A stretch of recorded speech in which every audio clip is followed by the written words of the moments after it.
I start with a really cool story about how the IBM Corporation made me rich. So imagine that you're selling Ethernet cards. By the way, Ethernet cards about this big. PCs don't have option slots anymore, do they? I guess the desktops do. Yeah, PCIe. They had different names in those days, but the cards plugged in. And there were 20 competing standards, but there were 3 big ones, one from General Motors, one from IBM, and Ethernet. And we're selling Ethernet cards. And the revenue hit about $12 million a year in 1984, and we went public. And I'm on the road show, and I meet 2 kinds of analysts. One of them says, Ethernet's going to die. Why would we buy your stock? The other analyst said, Ethernet's going to win. Everyone's going to build it onto the motherboard of their computer, and therefore you won't be able to sell any more cards, so you're going to go out of business, so why should we buy any of this stock? So, trapped. It worked out in a very cool way. IBM didn't fold its tent and go away. It continued selling token ring cards in competition with us, and we sold token ring cards also, by the way, just to compete. And Ethernet didn't kill token ring for a really long time, like a decade. And that was really great. Why do you think it was great? IBM educated the market. That's good. Better than that. They didn't make cards go in every single computer. They made cards, token ring card. We made token ring. We made a token ring card for every Ethernet card we had. They didn't build it in. What's that? Did they make motherboards at any time? With just the token rings and not Ethernet? That never happened. Okay. So what the wonderful dynamic was this. All of my customers, all the CIOs in America, couldn't figure out whether Ethernet was going to win or token ring was going to win. So they bought boards. And therefore all the PC makers didn't put Ethernet or token ring on the motherboards, so that we had a market for cards. So it was because IBM was there fighting with us every day, we got to sell millions of cards, Ethernet cards, for a decade, generating, I don't know, billions of dollars of revenue. But if IBM had capitulated immediately, we wouldn't have been able to get all that business because everyone would just put the chips on the motherboards. It worked out really well. I wish you the same luck in your business. So what's the difference between sales and marketing? Does anyone know? What's that? No, there's actually a positive difference. These are 2 separate functions of the company. Yes. Well, as you described it, the marketing people seem like the reason, and the sales people seem like that persuasive.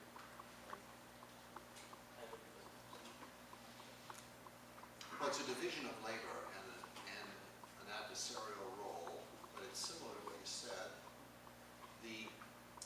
Let me just give you the answer. So salespeople go out and sell, and they get a commission on everything they sell. That's a general matter. And there's several kinds. There's lots of different kinds of salespeople, but generally they have quotas. The company sets expectations about how much product they're going to sell. That's called a quota. And then they go out and they try to beat quota by selling units, and they get commission for this. A marketing person, on the other hand, does things such as product definition, pricing of products, development of tools for selling, like the one I just erased. They generate leads and give them to the sales force to pursue. So marketing might go to a conference, get a bunch of leads, give the leads to sales to go call on. Marketing also does public relations and advertising, which is something we never want to let sales do. And then marketing does one other thing, which is they participate in the setting of quotas. And that's the beginning of the adversarial relationship between sales and marketing. So marketing assesses the size of the market and the growth businesses in various territories, and then in this complicated annual planning process where companies establish what the quotas are going to be in the sales compensation plans for all the salesmen, those quotas get set. So you have the following interesting phenomenon occurs. As the end of the year is coming up and you're working on the plan for the next year, and suddenly all the forecasts from the salesmen start going down. And it looks like your business is dying because the salespeople are like, gee, it's just, no one's going to buy any of our product. It's really terrible. The forecasts are going down. And why is this? And the answer is, we're going to set their quotas on this day. So on this day for next year. So they want sales to be low right around here when we're setting the quotas for next year. And then a funny thing happens when right after the quotas get set and the new year begins, the forecasts start going up again, having recovered from this temporary blip during the quota setting period. And that's where sales and marketing really fight, because you want the quotas to be correct. So you said marketing was a strategic overview and then sales is kind of like tactical actions. Marketing person would say that. I was in marketing, so. Or you could say, marketing is winter bull, factory and salespeople would make it happen. That would be what a salesperson would say. And, or a salesperson would say, my quota should be lower, the marketing person would say, no, your quota should be higher. So a salesperson's compensation is generally a base salary plus a commission based on the number of units they sell. So companies decide how much they want to make salary and how much they want to make commission. And then there's a target comp. The target comp is the sum of the base salary plus the compensation, the commission times the number of units that are expected to sell. And then there's often some really refined stuff goes at, when you're at quota, what happens. And a good, I believe, a good sales comp increases the commission rate above quota. So that once the salesperson gets to quota, then they really get driven because they're getting more commission, not less. Narrow-minded, bureaucratic sales managers tend to cap commissions because they don't want their sales force making too much money. This is really stupid. So they say, well, up until this point, and then we're going to roll it off because we don't want you to. It would be unfair for you to make more money since it really isn't what you're doing. It's because our products are great. You're selling a lot of them, and that's very demotivating. So, any questions about the difference between sales and marketing? Yes. This is more specifically to setting quotas. Does every salesperson have the same quota, or is it like if you're selling the same product, is every salesperson have the same quota, or does it depend on like what region they're in, or what sort of factors would affect if Zach and I go sell the same product, what our quotas would be? Based on the seniority of the salesperson, you'll end up with different target comps. Like a person fresh out of school will have a certain target comp, and a very experienced salesperson might have a much higher target comp. Then the target comp, as I mentioned before, is divided between base salary and commission times units. The units depends heavily on what territory you have. So if you're given Montana, Yeah. your number of expected units might be lower, but your commission would be higher to get you to your target comp. But if you're selling in downtown Santa Clara, California, then your units might be way higher, but your commission rate might be lower to get you to the appropriate comp level.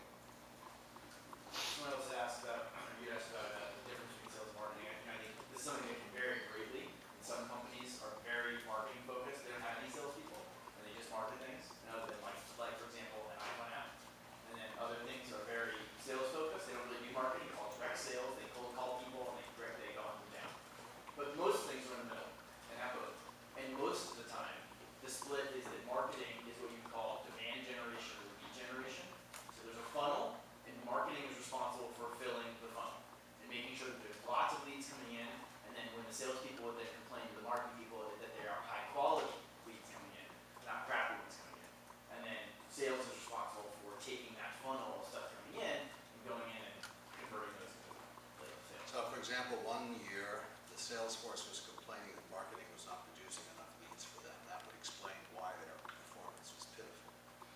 So we ginned up the budget to send marketing out to get some leads, go to conferences, collect those cards. You do it at conferences and stuff.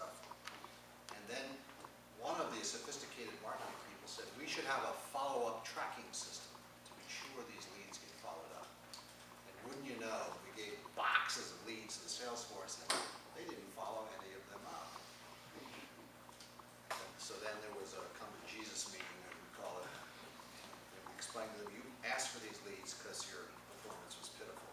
We're now giving you the leads and you're not following them up. What's going on here? And then you get into a debate about how crappy the leads are. And that's the continuing adversarial relationship between sales and marketing. We were just talking about Glen Gary and Ross the other day. Lovely play. That was, or I saw the movie, so I don't know, but Alec Baldwin walked in with the gold leads and the whole sales force was fighting over him. Well, if you want to be depressed about the sales profession, you should read Death of a Salesman. Willie Loman is my hero.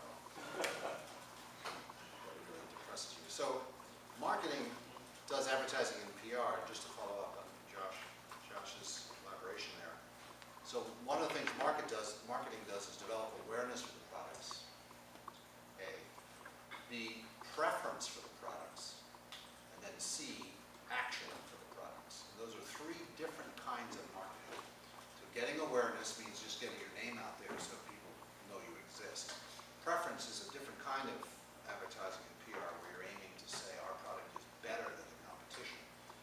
And then the third, which is again a different kind of advertising and PR, is getting people to buy now, providing like a discount that expires in 3 days, buy now, or something that generates action. So you'll see sophisticated sales and marketing organizations running some mix of awareness, preference, and action campaigns to generate leads for the sales force. Other questions? Yes. What do you look for when recruiting sales and marketing people? The question was, what do you look for when recruiting sales and marketing people? And that's a great question. Because I became suddenly head of sales and marketing of this little company, and I had, over time, as we sort of wedged up, I had to recruit. The trouble is, if you're an engineer, you don't know anything about what a good salesperson looks like. So you generally will hire a bunch of engineers to be your salespeople. And since they're completely different forms of life, you need help. So with the advice of my board, I wisely got a recruiter who knew what a good salesperson looks like. I remember the day I interviewed Chuck Kempton, who was a very senior executive at the billion-dollar level at Wayne Laboratories. And we were interviewing him all day. I had an hour with him. And then we met at the end of the day to see how he did. And I remember my partner, Bill Krause, turned to me and said, well, Bob, what do you think, or tell us about Chuck? And then I realized that I didn't know anything about Chuck. Chuck was so good, he kept me for that whole hour talking about my favorite subject, me. So Chuck knew all about me, but I didn't know squat about him. So he's a very sophisticated salesman. He made me happy by keeping me talking about my stuff. So you need help, especially if you're an engineer, you need help recruiting sales and marketing people because you have no idea what they look like. And I got lucked out. I found a friend whose business was doing this. And we went around the country and I said, that's a good one, that's a bad one, that's a good one, that's a bad one. It worked out. Yes. So how do we plan to like follow up with your sales or anything like that? Like, did y'all, I know some sales firms, like they go out and they talk to the consumer afterward, and they have a very specific salesman and So how did y'all follow up with sales? so there's this funnel that Josh referred to. So I'm now going to take 3 steps back to get to your question. So there are people called suspects. And marketing helps you name them. They're the kind of people who are likely to buy your product. Then sales converts suspects into prospects by calling on them and seeing if they have budget, and authority, and appropriate need for your products. And then they sell them, and then they end up what's called backlog. Orders have been placed, and the customers are now waiting for their products. Then you ship them the products, and they become the installed base now. And that's where your question arrives, because the sales force is wise if it stays on top of the installed base, because it's much easier to sell products to people who have already bought them than to people who haven't. So a really good sales force will be working with the customer, working on the reorder. So an order got placed, the salesperson is generally calling, how do you like the product? Is it working out all right? Would you like to give me another order? And so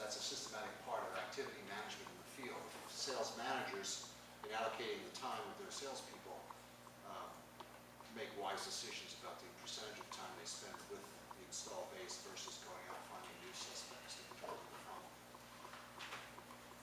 So for example, post-sales field engineering will help customers make good use of the product by introducing them to application software that might run on your equipment, or just trying to make the most of that sale. Did I answer your question? So it's an important part of the sales process is calling on the install base. Which leads to the story of the Me Too product. So we started making these Ethernet cards that plugged into various computers. So the first one was the QE, which is a Q-bus mini computer from DEC. And then we made the UE, which is the Unibus bus, or meaning bigger than the computers at DEC. And then we made the ME, the multi-bus Ethernet adapter for multi-bus was a standard bus of the day, one used by Sun Microsystems in their first workstations. And then we won the business to be Sun's provider of the multi-bus Ethernet card. And soon, as I mentioned earlier, we were selling hundreds. And these are $1,000 each, so that was good. And we did this for several years. And one day, the founder of Sun, Vinod and Andy came by and he said, "Hey Bob, I want you to know that we're going to design you out now. We're going to put Ethernet on the motherboard of the Sun workstation." But we thought we'd tell you, a year in advance so that you didn't do anything stupid. Of course, my salesman shows up. The customer is always right. We are selling cards to Sun.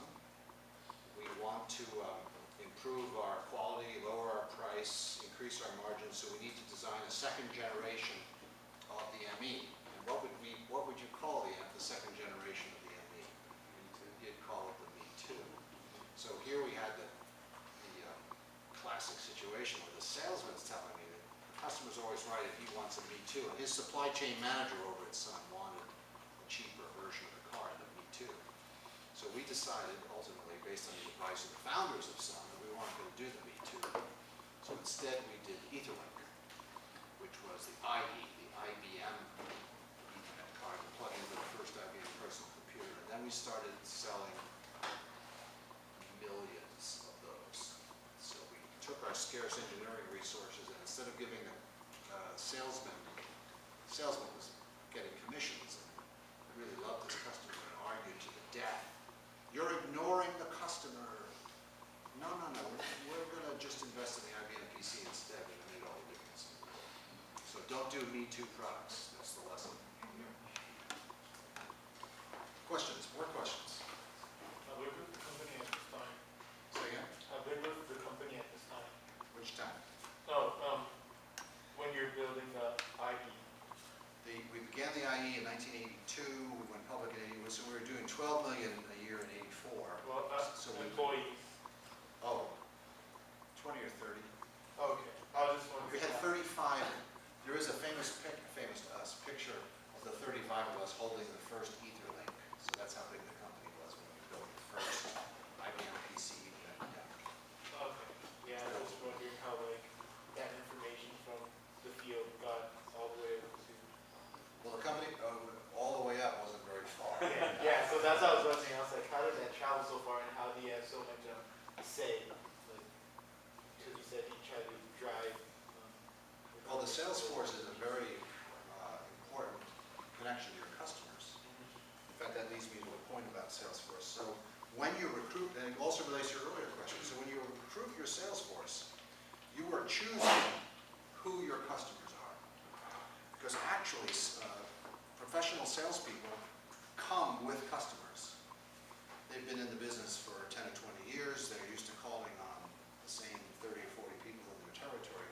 So when you choose a salesperson, you're choosing who your customers are. So you have to be careful about that because they may have the wrong customers.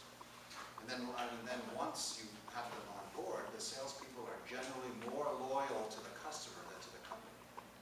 Because the customer is going to be with them for their whole lives. The companies come and go for these salespeople. These are hunter-killer salespeople. They're very opportunistic, and they have their customers, and they like their customers. So when that customer says he wants a Me Too,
Greg to visit a customer once.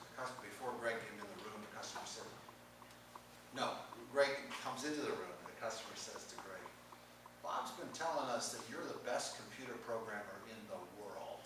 That would be called an exaggeration. Is that true, Greg? This is the General Electric Company asking Greg Shaw if he was the best computer programmer in the world. Greg went like this. He says, I haven't met them all yet.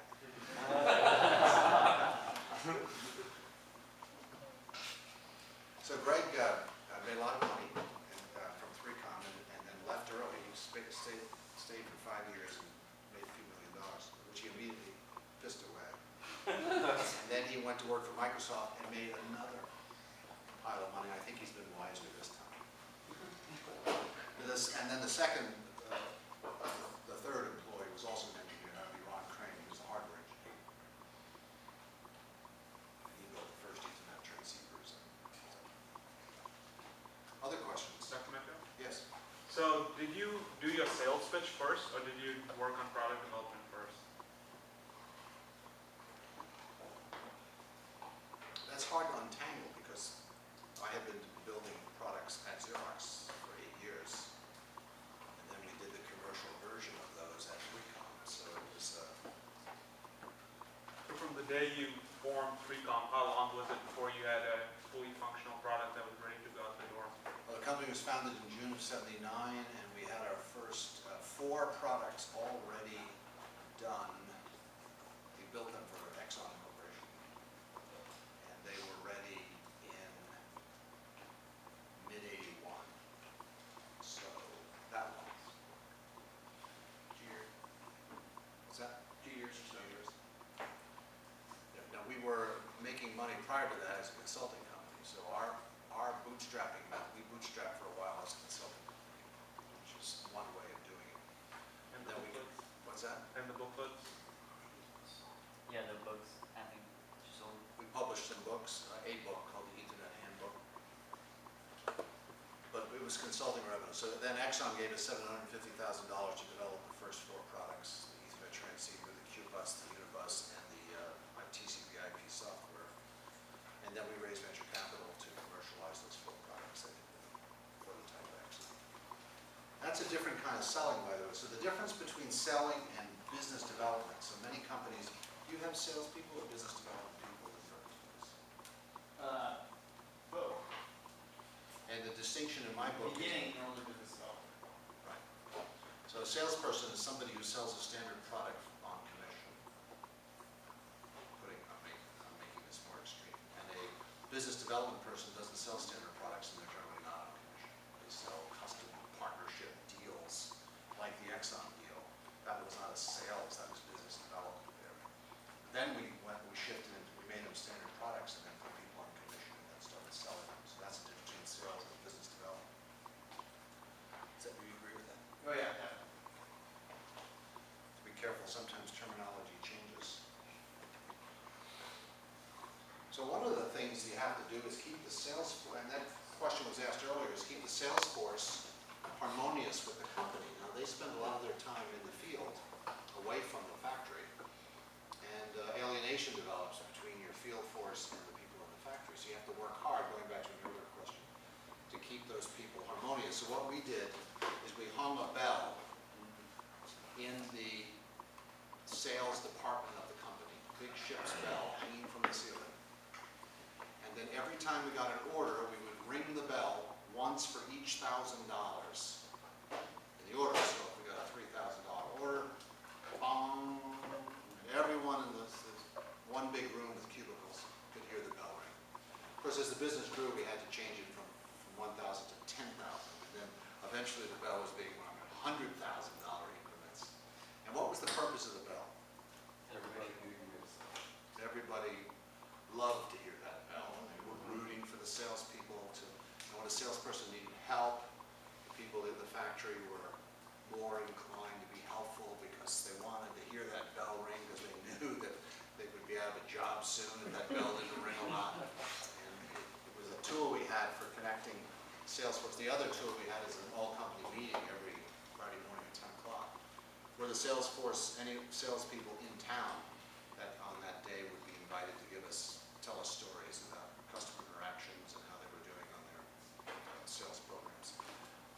purpose there is to keep the salespeople and the factory people working together. Now, there is the issue of mix. If you have more than one product, you have what's called a mix problem. So let's say you have Ethernet transceivers and U-bus and Q-bus and software. What products are the sales force going to sell? It's up to them. They're out in the field. Where are they going to put their time? Well, of course, have I mentioned that they're highly opportunistic and maximizing their income. They'll sell the thing that makes them the most money and is easiest, but that might not be in the long-range interest of your company. So sometimes you fiddle with compensation and put higher commissions on the products that are harder to sell or have the greatest long-term potential. So there's a lot of sophisticated, this is more sales technologies, fiddling with the compensation plans to get the right mix of products. But ultimately, at the end of a quarter, when you're looking for revenue, there's this place called finished goods inventory in the factory. And the salespeople come visit, and what I used to do is take them for a walk. We would walk back to the materials, the finished goods inventory, and I would say, sell that. Because if you sell that, we can ship it. But if you sell those other things, we can't ship it and we won't make our quarter. Sell that. And that wasn't in their commission plan, I just threatened them. Sell that. What is your definition of technology? I'm just curious, like, the one you use it, how do you define technology? Technology is something people invent that works. And generally improves the situation. You're referring to my constant reference to sales technology. Well, for example, private property. The invention of private property to me is a technology that we invented to make our economies work better. The idea of money is a technology that lubricates commerce. So in that sense, technology. So the President's Club is a sales technology. And compensation plans are elaborate technologies, and there's all sorts of standard features of time-tested methods of sales compensation that work over time. Very complicated situations. So one of the complications of sales is nonlinearity. Well, most companies have nonlinearity. So if you look at a period of time, orders look like this. That could be a month, it could be a quarter, it could be a year. And it's a bad thing, nonlinearity. It leads to gross inefficiencies, and sometimes you can get sued because there's a big rush here at the end. Here's the end. And suddenly there's a big rush to ship those orders that came in at the last minute. And so you're carrying inventory, you're jerking the production people around toward the end who are making mistakes. And nonlinearity is very common and very damaging, and you fight to eliminate it, but you basically can't, and it's a very hard problem. But it relates to this. Salespeople,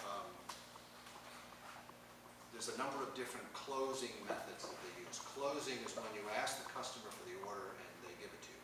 That's called closing. And some salespeople are great closers. I, for example, am not a good closer. I'm a good opener. So they always team me with a closer. So I open, they close. Very, very common with founder CEOs, I was thinking. So one kind of close is the presumptive close. You're dealing with the customer, you're telling them about your product, and they're starting to show buying signs, talking as if they might buy. There's a bunch of different buying. When you get the book, you'll see there's a standard list of buying signs. But when you get enough buying signs, it's time to try a close. And one of the favorite closes is the presumptive close. Do you want the product on Wednesday or Friday? Do you want the blue one or the red one? And the customer, I'll take the blue one on Friday. So that's Do the you want to sign a 1-year contract or a 5-year contract? So you make a choice which presumes an order is about to occur, but you offer a choice. That's the presumptive close. Another kind of close is the puppy dog close, and it's the cause of nonlinearity. The puppy dog close goes like this. Oh, it's the end of the quarter, and I'm below my quota, and my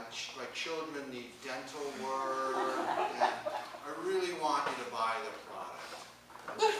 Then the buyer says, well, can you know, do something for me? Like 4% cheaper than you offered it. Oh, yeah, okay. Yeah, all right, in order to meet my quota, I'll offer you 4%. I'll go to the maximum of my latitude and I'll sell you the product cheaper than you would ordinarily get. So the puppy dog close leads to end of quarter transactions because, oh, I'm gonna miss my quota if I don't get the offer. So why does that lead to nonlinearity? Because the customers are not stupid. They know that if they wait to the end of the period, they're going to get all those puppy dog closes and they're going to get the product cheaper.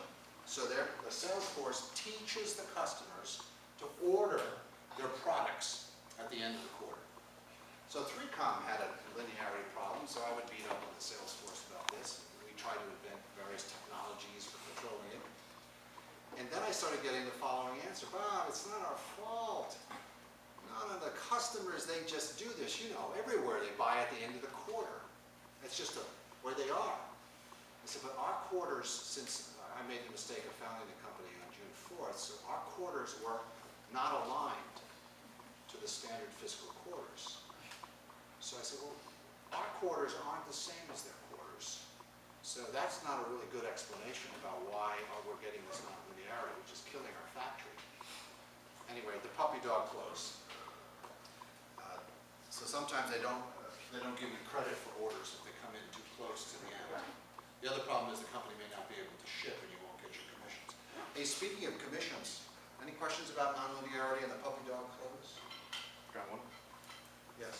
So for a number of years in, I think the 90s, Saturn was very successful for a number of years, publicizing that they would only sell cars at that's the price. It's a no haggle price going out the door. I don't know if you remember that. Do you think that's a wise strategy or unwise? It's very wise. And so would you prefer that over giving them some leeway to close more sales by letting them offer 4% discounts, whatever? Those are standard variations of sales technique, and your salesperson, your sales manager decides what he's going to do. When I ran InfoWorld magazine, I made a rule we would not accept any orders that weren't on the rate card. And it was wonderful. Because what happens is the sales force spends money taking people to lunch, negotiating endlessly over the extra discounts that people are going to get instead of just asking for the order and getting it or not. So it's very inefficient to give too much latitude to the sales force. And that is a way of fighting the puppy dog close, giving you nonlinearities, so don't give them that kind of end of quarter.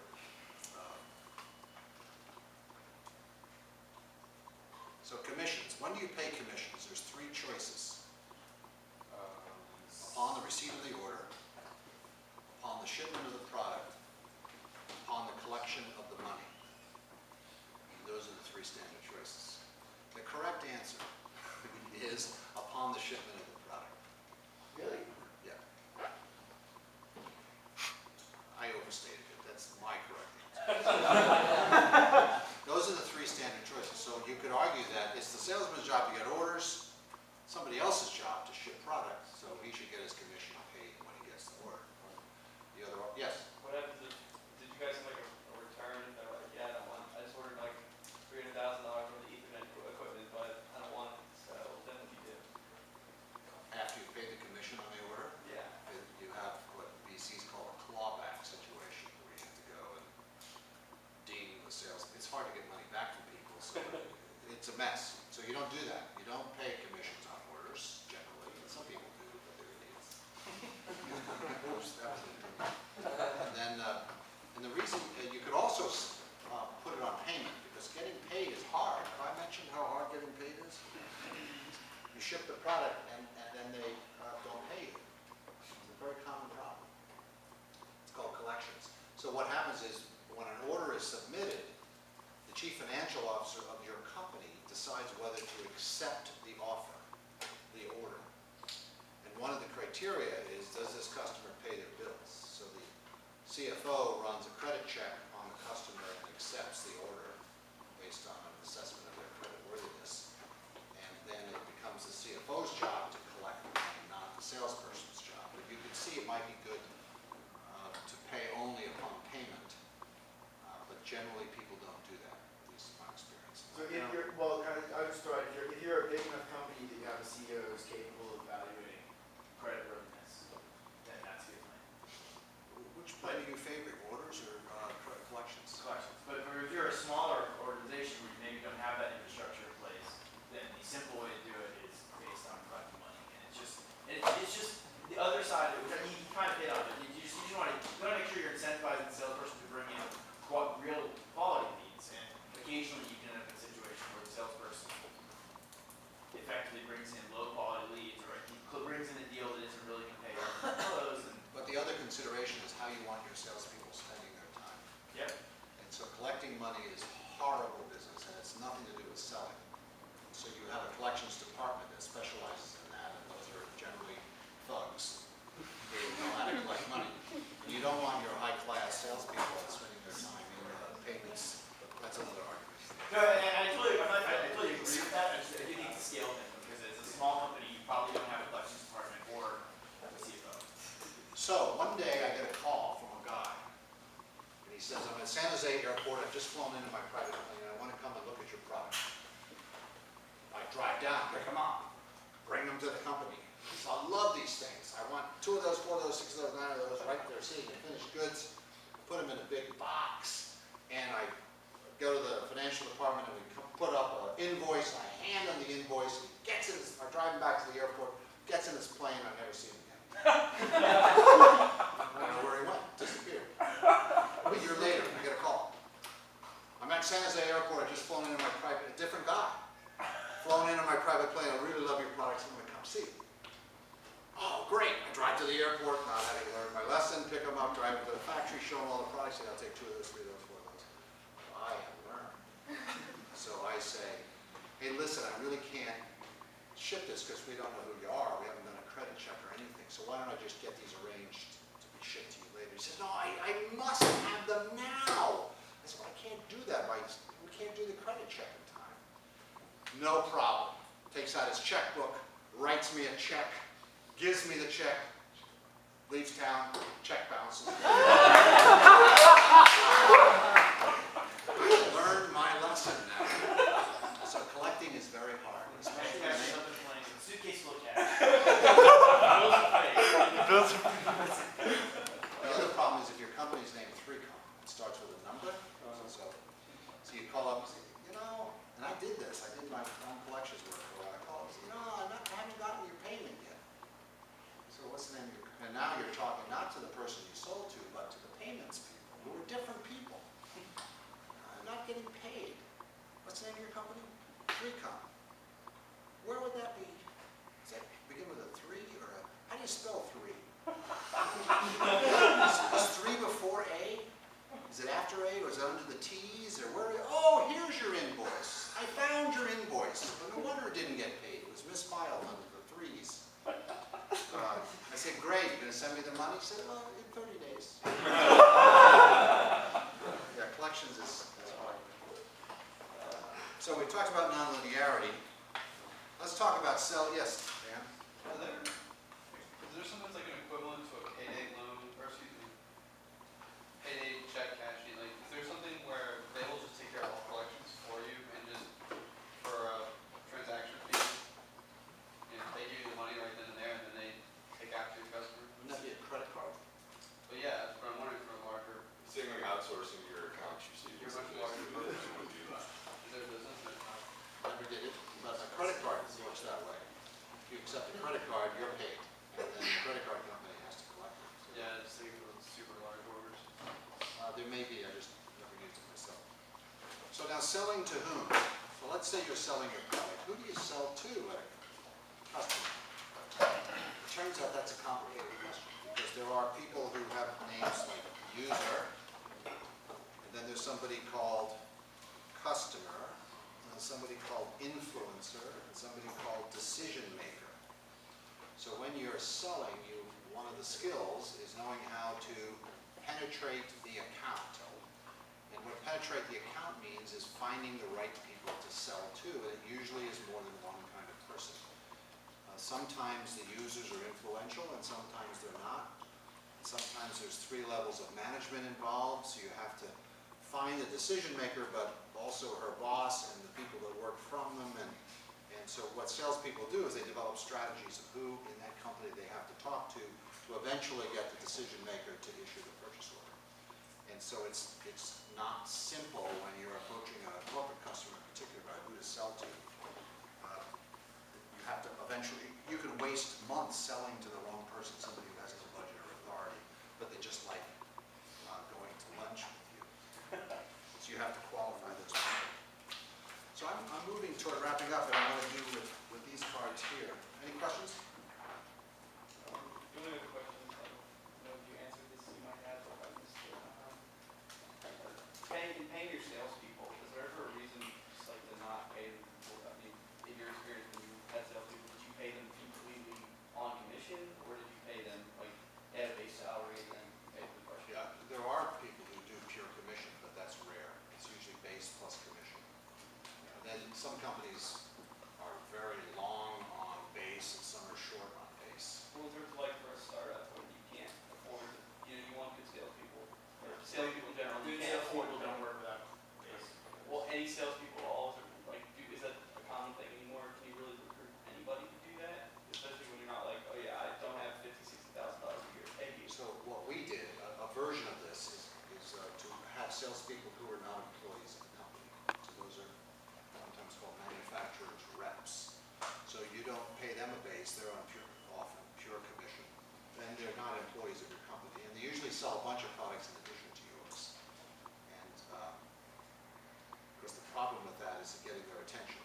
Since they have 20 other products to sell, you want them to sell your product. So you have to visit them a lot and convince them to keep working on your product as opposed to taking the easy way out to sell their product. But as Josh just said, the really good salespeople don't work on pure commission. It's a base salary plus commission. But there's some variety, there's some variation there. And that's just, it depends on how you negotiate that out. Or how you design it. That is the sales manager. I remember I mentioned there are these sophisticated people who do sales management. They are the ones who will design a sales comp plan that they like.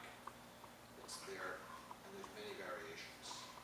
But what you don't want is an inexperienced person doing that, because they'll design some cockamamie thing that blows up in your face where the salespeople storm out and huff, or some person walks away with all the money and all the other salespeople don't get it. In other words, if it's not a well-designed sales comp plan, it can blow up. It'd be like designing software that crashed all the time. You don't want that. So let's go back to some concrete behaviors related to selling. So I have analyzed selling, and the number one reason people don't sell is that they're afraid of being told no. So it's fear of rejection. And this applies everywhere from getting a date to inviting someone to the movies or having lunch, or you don't ask because you're afraid you're going to say no. Now it's easy to make this argument. I mean, not asking is a definite no. Asking, at least there's a chance of an answer. So how do you overcome this fear? And the idea to overcome that fear is to realize that it's normal to get a no, and to view no as a learning experience, and to have a quick answer to no. What is the quick answer to no? Why not? Thank you for your time. No, that's the wrong answer. Wrong. Why? Someone said here. So when you get no, why? Why no? And then you listen really carefully, because then what you're going to hear are called objections. You make careful note of the objections and you start handling them. I remember in college I asked this young woman out for a date during the Harvard football season. And MIT doesn't have a football team, so it was going uphill there. So I got a no. So anyway, this went on for a very long time. Eventually I said, by the way, the Beach Boys are coming to my fraternity house this weekend on Saturday night. Would you like to come hear them? This was a complete lie. And she still said no. I think suspecting that perhaps it was a lie. But you need to pay careful attention to the objections and handle them one by one. And sometimes you can turn no into yes. So I'm telling you now, when you ask for the order, you're gonna get a bunch of no's. You just need to have a positive attitude about a no and turn a no into a learning experience. And particularly you want to learn what the objections are and start handling them. And eventually, when you handle all the objections, there's an order at the end of the rainbow. But don't be afraid to ask for the order. It's a standard failing of salespeople is they forget to ask for the order. Then there's another failure mode, which is they ask for the order and they get a yes and they keep talking. When you get a yes, leave. It's a standard failure mode of salespeople. It's called over-communicating. And you will talk the customer, you can risk talking the customer out of the order. When you get the order, leave. And by the way, when you ask for the order, I should have said this earlier, stop talking and listen. And there's some people who are, it's a standard failure mode of selling, who are insecure. We're all suffer a little bit of insecurity, some more than others. And one form of this insecurity is you don't want to stop talking because you're afraid of what might happen when you stop talking. So you keep talking and talking and talking. You're not giving the customer a chance to say, yeah, I'll take 9. And you're still talking. So when you ask for the order, one method of the order, getting an order, we've talked about the puppy dog close, we've talked about the presumptive close. There's another kind of close I call the promise close, which is, if I were to do A, B, and C, would you buy my product? And that's a closing maneuver. But then you have to do A, B, and see if they act, and they're not obligated to place the order, but you kind of get them ready to place the order by asking them. If the price were to be X, or if the feature were to be Y, or if I could deliver it by tomorrow, would you give me the order? I'll call that the promise close. When you make a promise and in return you expect the order. But once you've made the ask, stop talking and listen for the objections that are likely to come. I'm wrapping up here. So now I'm going to tell you the secret. I am not kidding. The secret to being a successful salesperson. The one thing, and it's amazing how well it works, and it's called making promises. You start with small promises, and then you make bigger promises. And therein build credibility so that when it comes time to ask for the order, the customer believes that you're going to keep your promise about the product too. The product is going to do what you promised because you kept all the promises up until that time. So if you get in the habit of making promises and keeping promises, and then growing the promises, going to bigger and bigger promises over time, you will be much more successful at selling. So you have to remember to make them, though. So you say, I'm going to be there at 8 o'clock. For Pete's sake, you've got to be there at 8 o'clock. You can't come in at 9:30 if you said 8, because they won't buy anything from you if you come late to their meetings. I'm telling you. So that's a small promise. I'll be there at 8. During the meeting, you're listening, and you hear that there's some collateral material that they need. I'll follow up with that manual. I'll follow up with the data sheet that you mentioned. I'll have it to you by Thursday. You make a promise. Then, when you keep it, you get credit for it. In fact, a way to help getting credit for it is to say, as I promised on Monday, I'm giving you the data sheet today, reminding them that you're both making and keeping this promise. It's a very simple thing to do, but it is hugely impactful. Of course, if you break a promise, then you're screwed, because people don't want to buy from people. Well, they don't want to buy from people they don't like, and they don't want to buy from people who make promises that they don't keep. Any questions about promises? Yes. What happens when you accidentally don't keep Well, your you're hurt. You're set back if you accidentally don't. The dog ate my homework. The plane. I was getting ready to apologize to you all because my flight landed here at 5:20. I was afraid it would be delayed, and then I would be complaining. Apologizing to you for being late. Unfortunately, the plane came in early and I was here, so I kept my promise. I was here at 6 o'clock like I promised. And people understand that the dog sometimes does eat your homework, but if the dog eats your homework regularly, you're not going to sell anything. So, I mean, honestly, I also add, unfortunately, it's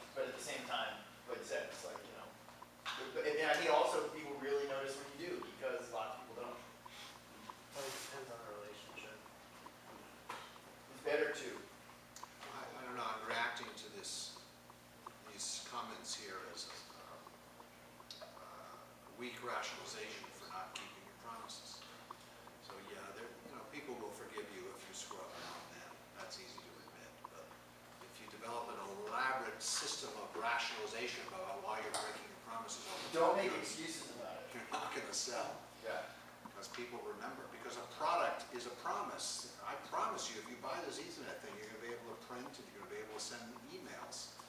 And they oh, okay, that's great. And then you show up late, and you don't deliver the data sheet, and you don't do the 9 other things that you promised to do. They doubt then whether that Ethernet card will actually carry the packets. And so I hear you. I want to clarify my point though, because I was not trying to rationalize it. His question was, what do you do if you miss it? And my point was, don't do anything. If you, in particular, you gave a better example about it. Don't make excuses about it. So, like, just get them the thing, and then don't do that again. You know, but it's way better to hit the thing. So now, reverse it the other way. You show up at 8 o'clock for a customer meeting, and they're not there. You got them. They owe you. I love when customers are late, because that just commits them to buying your products. No, I wasn't on time, so I'm going to buy your product. It doesn't seem logical, but it works that way. So boy, if you can trick your customer into being late for the meeting, that's a great way to do it. So, That's called making lemonade out of lemons. so what about modifying the promise? So say I say, I'm gonna get you this by Thursday, and I realize on Thursday that, you know, this isn't possible. And you should For let me whatever know. reason, so Yeah. letting you know in advance still a good points, or even on Thursday, if you're the first person to reach them Well, on the Thursday. sooner you can modify the promise, the better. Right. Remember, I promised next Thursday I would have this.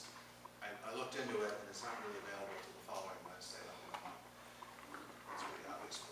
But the sooner the better. It's always weak to call someone when you are late, to tell them that you are late. It's much better to say, I'm running 3 hours in advance, and I've missed my plane, I'm gonna be late. Because then they can make good use of the time, and they don't resent it as much. Calling them after you've disappointed them is much weaker.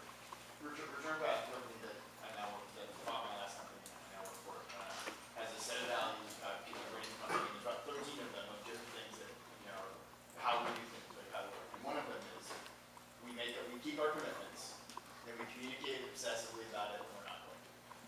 And it's kind of the communicate obsessively part, like, if you handle that way, again, you can't do it all the time, but you'll probably be okay. But the key is how you communicate about it, right? And if you tell me a week before, if you have 10 days to do something, and you tell me a week before it's due that it's not going to be on time because you got something else, I'm probably going to really understand. If you call me the day before or the day of, then I'm probably like, then I'm mad. You know? Not goes for clients or somebody you work with or anyone, right? So let me wrap up by challenging you and suggesting that you do the following thing, which is start selling now. And start with small things. Start practicing selling. A great thing is to decide on a restaurant that you'd like to have lunch at and 2 people that you'd like to go with. And make the suggestion that they come with you to the restaurant. It's like making a sale. You're trying to convince them to go to this restaurant with you at a certain time. And treat it as a sales practice. Ask them, what do you do? What do you do when you make the suggestion? Right after you make the suggestion, what do? Listen. You stop talking. You listen. You might get, hey, that's a great idea. Then you can move on to more challenging sales situations. But if you get a no, say, oh no, I don't really like that kind of food. Now you could take the chicken way out and say, okay, we'll go to this other restaurant instead. No. Convince them to go to the restaurant that they don't like that kind of food. And how would you do that? Say, well, they have hamburgers there too. I mean, it's an Indian restaurant, but they serve hamburgers. It's a vegetarian restaurant, but they have a special meat dish for meat people. That would be a way, you'd have to know that. It's not really about the food, it's about the company. It's the company, and so sell something. I look forward to hearing your stories about how you tried this tomorrow. You tried to sell something on purpose, just to see what it's like. And you're going to have to do a lot of it in your life, so you might as well get started. We haven't started already. Just sell something. Sell a seat to demo day for free, but we do have 967 of them. That's our code. So convince somebody to come to demo day who wouldn't ordinarily come. See, that's a great exercise. Yes. Yes. Let's do that. Yes. We actually had a negotiation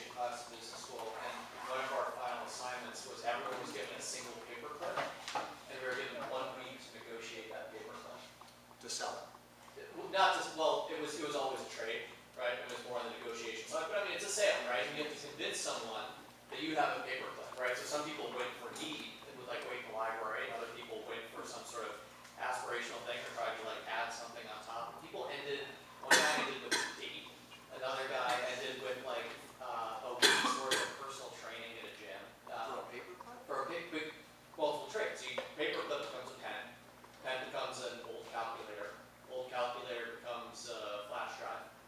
Flash drive becomes, and so it's just like layering on this negotiation, and it made you constantly think throughout your entire day, what are my negotiation outcomes constantly? And that entire week I was thinking about, all right, how do I sell a product that I'm holding now to a better product? That's great. Have you heard of a one-red paperclip? Yeah, it's So I traded a paperclip for like a house or something? Yeah, right. I mean, it was basically we were all doing that, right? And that one guy, there's one guy who did this for a year and ended with a house. Ended with a house. Trading paperclip for a house and actually see it. Okay, so anyone ends up with a house. Definitely gets an A. You buy it from us? So I urge you, start selling tomorrow. Any further questions, or shall we adjourn? Dan? Okay, so you just gave your pitch. How would you close us, if we weren't already enrolled, on this class? It's in Close. I just want to know your style. Like, how do you close it? How do you close it? I don't think you're going to do the puppy dog. Like, I just want to know you just said your last, and that's my slide. Any questions? They ask So a it's question. a variation called the feature benefit close is my favorite one, which is to go to the merits of the product, enumerating its features, but converting each feature into a benefit to the customer. And saying, you really should take this course because we meet every Thursday, so that's not twice a week. But it's another feature of the course is we have lots of guest lectures, but that means we're bringing in real-world expertise. Go through an enumeration, which I'm doing at the top of my head now, of features and benefits of this customer. I also want to ask a little bit about the customer, whether there's a fit or not. Do you have a company? They say no. I say, well, you should take this other course. Where for people who have companies. That would be part of the qualification process. But I think I've already said I'm not a good closer in the grade opener. Do you ever drop just the ask? Regardless of what you just said, you ever said, so you can enroll? Yeah. They say we have a website, we have an apply button. You should hit the apply button. You're going to do that. You think you're going to do that. How about tomorrow? I hear you say something about all the time. You are a closer. What's that? You are a closer. There's some good ones out there. Yeah, I'm fond of saying I'm in the 1%, top 1% of X. Like I'm in the top 1% of closers in the world. That means there are 6 million people who are better than I am. 60 million. Did I do the math wrong? Yeah, it's 60 million. Well, it's actually 7 billion. So 70, there are 70 million people who are better at arithmetic, too.